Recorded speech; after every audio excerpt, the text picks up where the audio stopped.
slightly more ones. And we've got George, the Giant Slayer, about to come in.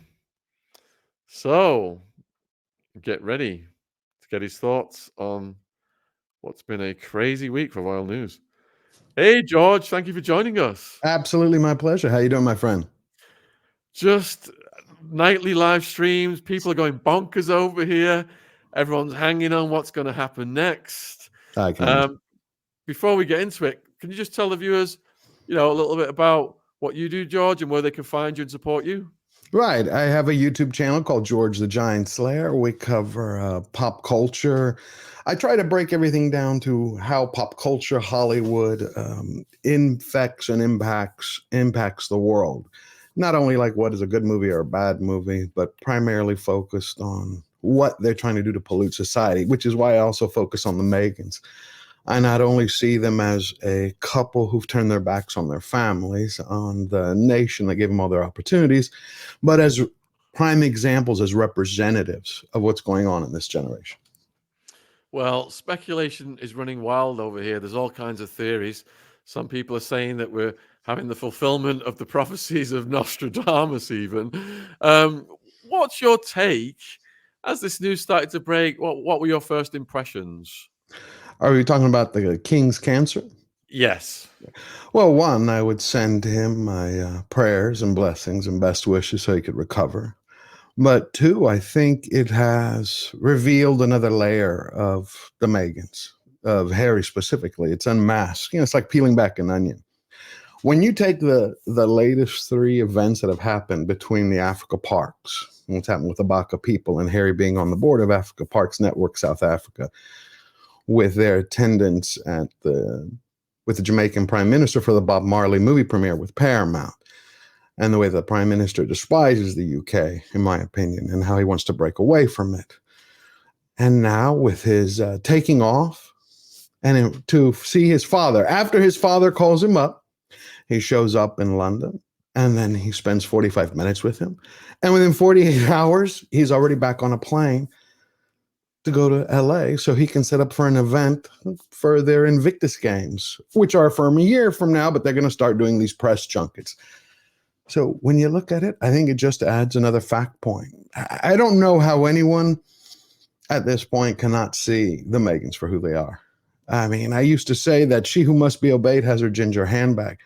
But after this week, I would say that the ginger handbag has turned into a shriveled sow's ear that reeks to the high heavens. I mean, what he did, seeing his father, is that for his dad? Is that for the public's eyes? Even the question to ask that shows the destruction he's caused to his name. But if it was for his father, like, look, I'm Greek. When we've had a person in the family who received a diagnosis and something was critical, everybody dropped everything. It's like we went to them. It doesn't matter. Those are the moments when you put animosity aside, anger aside. It's like weddings, funerals, and medical illness. You put everything to the side and you go, I'm here for you. How long do you need me? I'm going to support you. We're going to make a plan. We're going to attack this. You're going to win. You're going to be healthy. You're going to be strong. And we're going to get past this. And nothing else matters. Nothing. Period. I've always believed that true love, real love, is always defined in the moment. That when you despise someone the most, someone that you cared for, you had a bond with, someone who you got into like a knockdown, drag out fight emotionally, where if they were on fire, you'd pull out the stick and put a marshmallow on and roast it and go, hey, turn over so I can get the other side. If they needed you in that very second, you'd say, oh, whoa, we're going to put everything to the side. I'm here for you. That, to me, is the height of love and the definition of it. I think all Harry did was show his true character again. Well said. And that's why I'm scratching my head, because I'm thinking, if this was my family and it happened to my dad and me and my sister weren't talking, we would, reunite as fast as possible to try and boost our father's mental health, which would boost his physical health. So the fact that there was not even any kind of olive branch, it seems, between William and Harry, I mean, what does that signal to the world? Well, exactly. And did Harry go to actually talk to his dad for him? Or was he worried at the fact that he discovered that after the king's ascension with the Councillors of Estate Act of 2022, that the bill that passed the Commons and the House of Lords, that it basically sidelined Harry and Andrew as Councillors of Estate? Because you remember, the House of Lords wanted to strip him completely when they added Princess Anne and Prince Edward to be Councillors of Estate for King Charles for life. There was a small notation, which is basically that councillors of estate can only be working members of the royal family. So, did he go for that? Did he go to recharge his royal credit card? Did he go for his father? No one should be asking these questions. The fact that we have to ask these questions shows how far he's fallen. But that leads me to wonder, did he fall, or has he just been protected his whole life by Buckingham Palace? And it's only without their protection that people discovered who he really was. Because we don't hear these things about Prince William. You don't hear he hates his family. You see him helping people. Like last week before this happened, why did Harry not hold a press conference? I'm on the board of Africa Parks. I was notified about a horrible act that happened, continues to happen. I'm taking responsibility for it. I'm getting the best investigators in the world. I'm going to grab all of you. You're going to fly with me. We're going to go there. We're going to solve this. Because it's what they want to happen. It's what he wants to happen. I don't think this had anything to do with the King Charles. He was supposed to be able to stay with him. Instead, he went to a London hotel. He needs to be there to boost his father, because in everyone's mind, we have this ability. Some doctors will disagree, but it's like a medical pharmacy, the ability to overcome many diseases by our belief system, or at least it boosts our ability when you have positivity and you have strength of family and support systems around. But 45-minute visit, a 48-hour trip to just go back to Meghan. And there we go again. Meghan. I know nobody in the UK wants her to come. I don't want her to come. But see, character is defined by doing the hard thing. She should have shown up. I don't care if there were a parade of boos. That would have said, you know what? I can't stand them, but this is supposed to be family. I'm going to put up with all this to be there for my husband. Why? Not for her. She has nothing to do with it. For the kids. How many times has the king asked to see the kids? Come on. When I've had family members who had a serious diagnosis, the first thing that cheers them up are the children. They look at them and, they're like, my grandmother got ill. All she wanted around her were kids, all the kids, the grandchildren, the great-grandchildren, because, they bolster her. They give her strength. She denied him that. Yeah, absolutely true. I mean, the brain has an internal pharmacy. And if you're thinking positive, you're releasing the good stuff. If you're stressed out, you're releasing, the cortisol and the things that can damage your immune system. So you'd rally around your dad, Yep. and you'd be doing everything completely positive. And it's the kids that can infuse you with that the most. I mean, the viewers know about my little baby Ziggy here. I might be having a hard day, and I see little Ziggy laughing and cackling. Even when he's covered in poo, he's just smiling up at me. If being covered in poo does not matter, what the hell matters if he can smile at me covered in poo? That's what I'm trying to say. And that's the power a child can have on the parent's mind. So it's an absolute tragedy that William, and it's come to this with William and Harry at this very dark moment when Charles is facing his mortality. Correct. Yeah. I think, you see William. I was listening for a minute earlier when I was driving to get here on time, and you were asking something, I think, along the lines of, has William disowned Harry? Was there a report of such? Is that what you were saying? There's a media interpretation in the Daily Mail that came out in the last hour saying that the fact that William didn't make any move to have any dialogue with Harry is a complete snub. That's what the Mail is saying presently. But it makes sense, though, if you think about it. His wife was attacked, the mother of his children. But at the same time, in Harry's own words, in Spare, and I believe it was in the ITV interview, when he had shared that during a moment of crisis, that Prince William had, grabbed him by the arm and had said, I'm like your brother, and it's on our mother's life. I'm paraphrasing the words. You know what I'm talking about? Where he was like, "Trust me," it's on our mother's life or something. And Harry said, "I was shocked and stunned," and that was like our secret code word to cut through all the BS, to know that this is serious. You can trust me. And he said, "Well," I turned to him and said, "I don't trust you." To me, right there, that's Harry disowned him. Harry traded in his family for Meghan. That's all there is. I mean, most people go through their lives and they have a Meghan, or a female or a male version. It lasts a short time. They can get twisted, turned, they can get destroyed, they ostracize their families. But at some point, when it comes to medical issues, when it comes to funerals, when it comes to weddings, there are moments that they snap to and they start seeing it. And you haven't seen that, because I used to believe that Harry was just bamboozled by her. I would call him half-wit. This is a guy who was, she turned and put him around her pinky finger. And I think a part of that is true. But at the same time, I start to wonder, or did she just remove all his masks and show the world who he is? Good point. So, viewers, wherever you are watching this in the world, we are live with George the Giant Slayer. We've got 20 minutes for our next guest. If you have a question for George, please put them in the chat, and that will come up at the side here, and we will get as many as possible. My question is, George, how do you see this playing out then? You mean with a family, with Harry, with Meghan, with all? So, well, there's a spectrum of scenarios. Let's go from King Charles just bounces back from this, no big deal, to the worst case scenario. What do you think would happen? Well, I think it's more severe than the press is reporting. I don't know why. That's just my gut. I have no information, no facts. It's just the way, when you try to read between the lines, the way things are being reported, the word choices that are being used.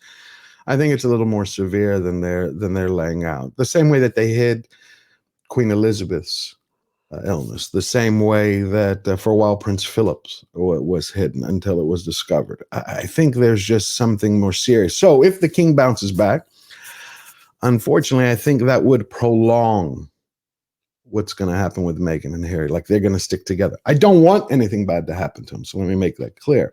But I'm saying when he bounces back, which hopefully he does, God willing, I think that will prolong what's going on with Meghan and Harry. If, God forbid, something does happen to him, I think Meghan and Harry are going to have a rude awakening, because you're going to have a King William. And I don't think he's going to be, I think he's going to be the person who's going to say, this is how the cow ate the cabbage. Now, when it comes to Meghan and Harry, again, I believe that Meghan, I was actually stunned that Meghan didn't use the Africa Parks horror that happened there to do a press tour, even to take a little jab at Harry. This is not a person who thinks of other people, someone who only thinks of herself and her career. And she could say, I love the man with all my life, but he's on the board there, and we've got to handle this because, you've discovered I'm X percentage Nigerian, so Africa is very close to my heart. Like, I saw her playing on that, and I didn't get that. So I started to wonder, is she going to save that up for whenever an impending divorce comes, for a book? This is one of the straws that broke the camel's back, how he could betray. It's just, when you have a narcissist of that level who only thinks about themselves, everything is objective based. Everything is a situational ethics. What do I need to do to get to my end goal? So I just don't see it lasting. And I think Prince William is going to be the one, along with Princess Catherine, as soon as she's fully recovered, to support the king through this time, as well as Queen Camilla, and everyone is going to rally around them. You're going to see now the cream rise to the top. Princess Anne is already, again, she's the hardest working royal in the entire family. She's already stepped up her game, and she was already ahead of it for everyone. So I think she's going to fill in there, and I think William will bolster everything with his family. I think the children, I read that they haven't introduced the children yet to the king to explain what's going on. But I think that should be done immediately, because, again, kids have this ability to revive their relations, especially grandparents. So, Indeed. All right, I got a question from Nikki. Do you think Harry will release a statement in the next couple of days? Who knows with Harry anymore? Will he release a statement? I'm sure something will come out from their press people. Unfortunately, I think it's going to be in preparation. They're going to use this moment where the cameras are all on them, waiting to see what is he going to say about his dad. What is he saying about the king? I think they're going to use it just to push Invictus games, which is sad. Because why would he be? Again, when we had a relative that this happened to, we dropped everything. And it's not like we had the money to do so. You make sacrifices. You drop business, you drop your life, and you go, we're going to be there for as long as is needed to help the person get through this.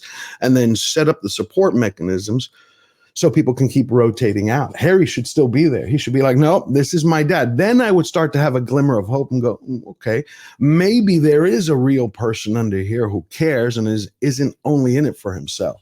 Because he's dropped everything. He could be like, the Invictus games, the kickoff, because it's going to happen from here. We're pushing it back a few months. I don't know when we're going to do it. I think I'm going to spend all my time here with my dad.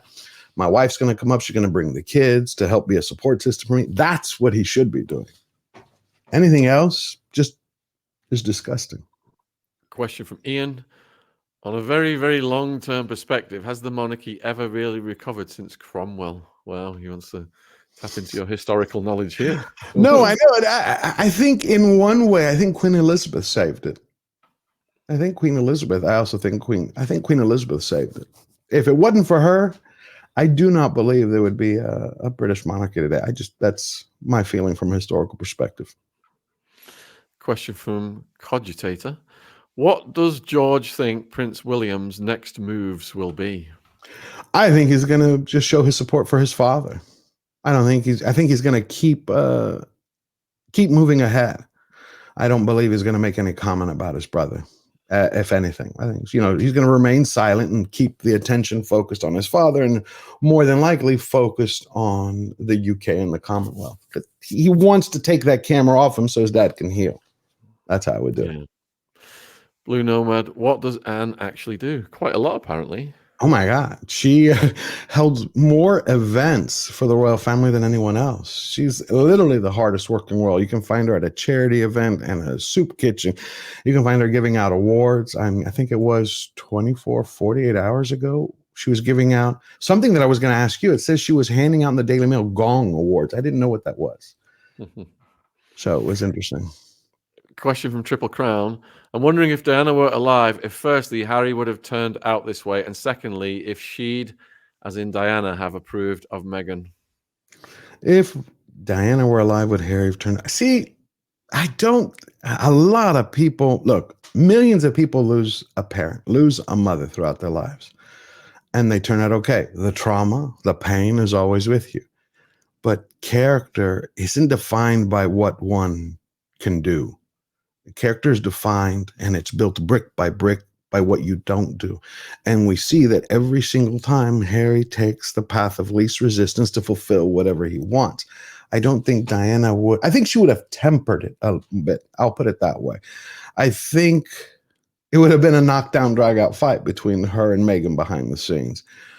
Would she have allowed Harry to marry Meghan? I think she probably would have, in the hopes that he would discover who she was. All right, thanks for your questions so far. Keep them coming. Martin is taking it back to Nostradamus. Did Nostradamus predict the scenario that's playing out?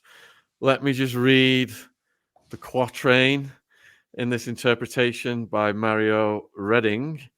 It says, and it's quatrain 10/22, because they disapproved of his divorce, a man who later they considered unworthy, the people will force out the king of the islands.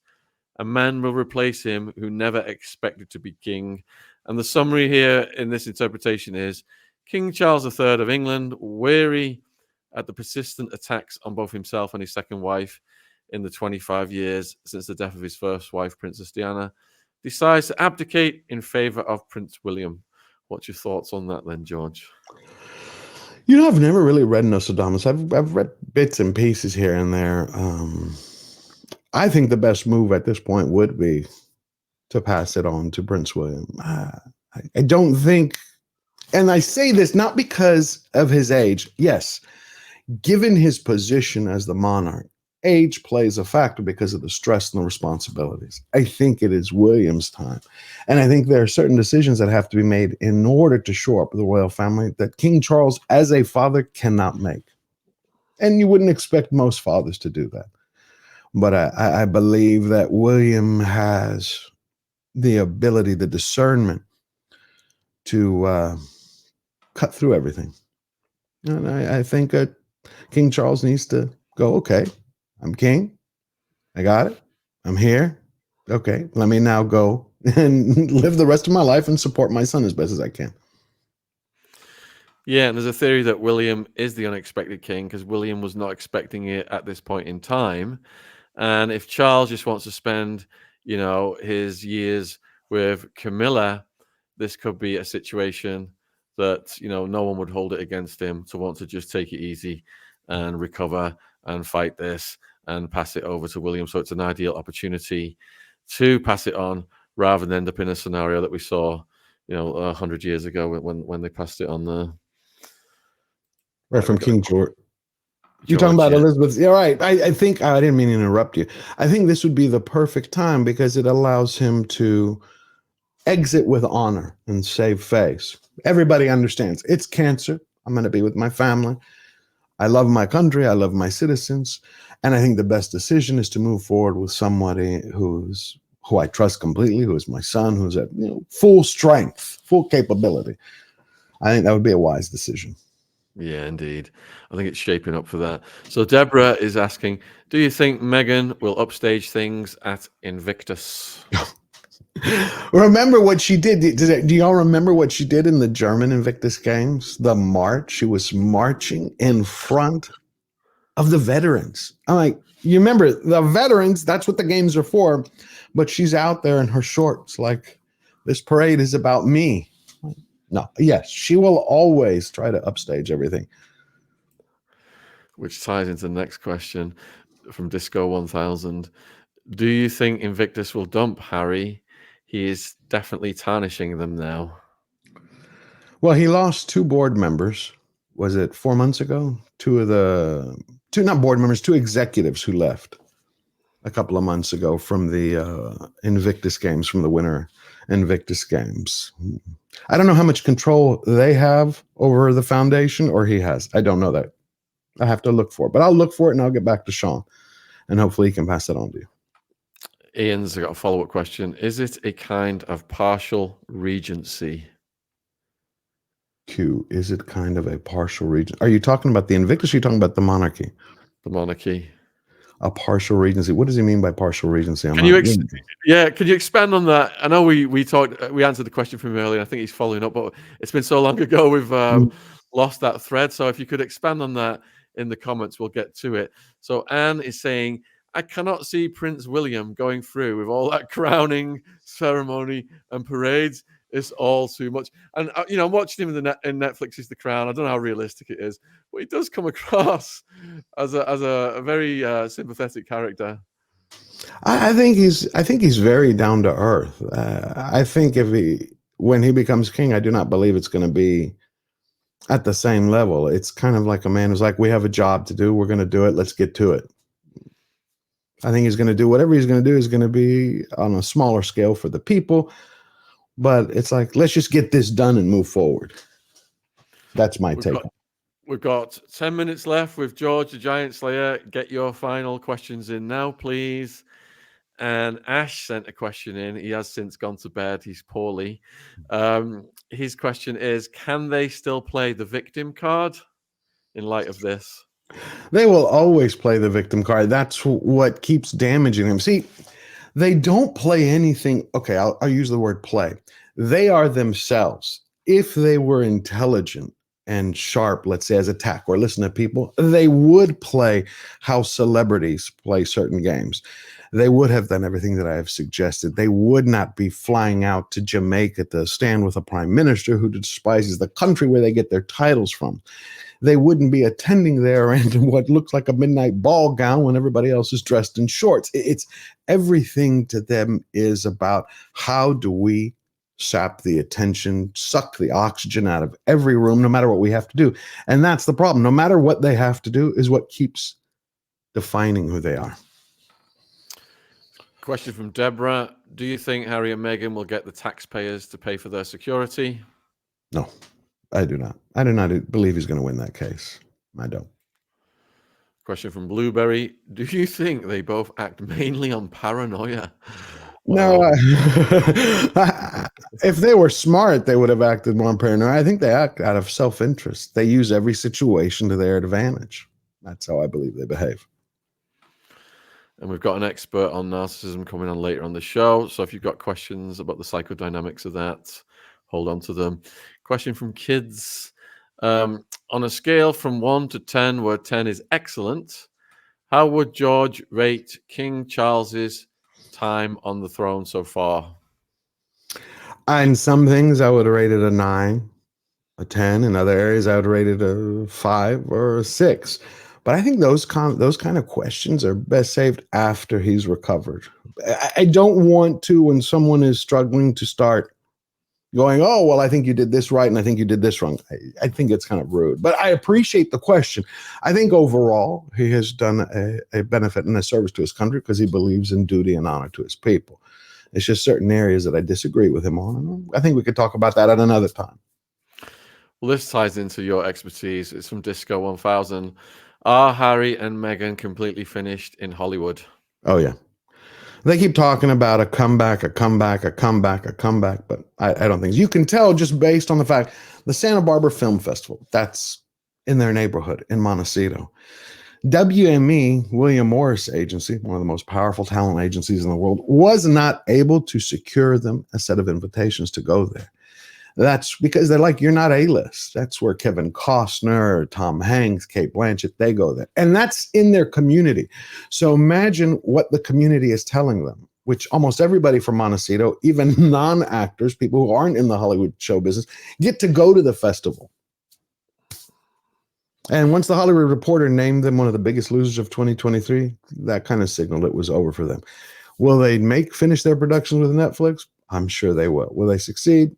I have no idea. Will Meghan make a comeback in Suits of some sort? Could be. They're going to throw everything at the wall to see what sticks. But their time in Hollywood is over. And I think the Oscars that are coming up in March will probably prove that out. If they don't end up somehow in the show giving out an award or something, like handing out an Oscar to someone, I don't care if it's animation or special effects, if they do not have a role in that, then they're completely done. What about their relationship with Oprah? I think it's another usurious relationship. Oprah used them in order to get her name back in the public spotlight after being gone for years. But I think whether it's Oprah or Ellen DeGeneres or Tyler Perry or the people that they hang out with, they want to get into that inner elite circle. See, they want to be a part of it. And I go back to the Africa thing. Look at the people on the various boards there. All of them are into one degree or another mining, oil, minerals, jewels, farming. Everything that the organization is supposed to be quote unquote against, they're conserving.